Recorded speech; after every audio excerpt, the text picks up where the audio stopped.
আপনি কোন দিকে যাচ্ছেন? আপনি যেদিকে যাচ্ছেন সেটা কি আপনাকে আলটিমেট সাকসেসের দিকে নিয়ে যাবে? সেটা কি আপনাদেরকে জান্নাতের পথের দিকে নিয়ে যাচ্ছে? আপনি একটু ভাবার চেষ্টা করুন, একটু বুঝুন, থামুন। আর কত? ওই লাইফটাতে শান্তি নেই, ওই লাইফটাতে শান্তি নেই। আসলে আপনি আল্লাহ থেকে দূরে থেকে কখনো শান্তি পাবেন না। ট্রু ওয়ার্ডস, আপনি আল্লাহ থেকে দূরে থেকে কখনো শান্তি পাবেন না। আপনার যদি মনে হয় ওইটা শান্তি, আসলে ওইটা শান্তি না, ওইটা ধোঁকা। আপনি নিজেও জানেন, ঠিক আছে? আপনি নিজেও জানেন যে ওই জগতে শান্তি নেই। একটা কানে যতক্ষণ শোনেন ততক্ষণ আপনার ভালো লাগতে পারে, কিন্তু কান থেকে হেডফোন খুলে ফেলার পরে আপনার ডিপ্রেশনের শেষ নেই, আপনার খারাপ লাগার শেষ নেই।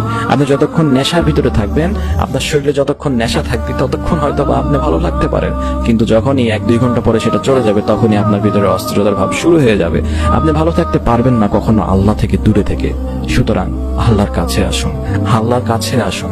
আর আল্লাহ থেকে দূরে থাকি কি লাভ হবে?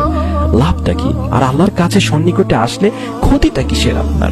বরং তো সে জায়গায় লাভ আল্লাহ, কারণ তিনি হচ্ছেন আমাদের রব। তিনি আমাদেরকে খাওয়ান, তিনি আমাদেরকে পড়ান, তিনি আমাদের ইচ এন্ড এভরি বিষয়গুলো আমাদেরকে দিয়ে সাহায্য করেন। তাহলে আমরা কেন আল্লাহ থেকে নিজেদেরকে দূরে রাখবো? কেন আল্লাহ থেকে আমাকে পালিয়ে বেড়াবো? কেন যখনই নামাজের সময় হবে তখনই আমরা কেটে পড়বো?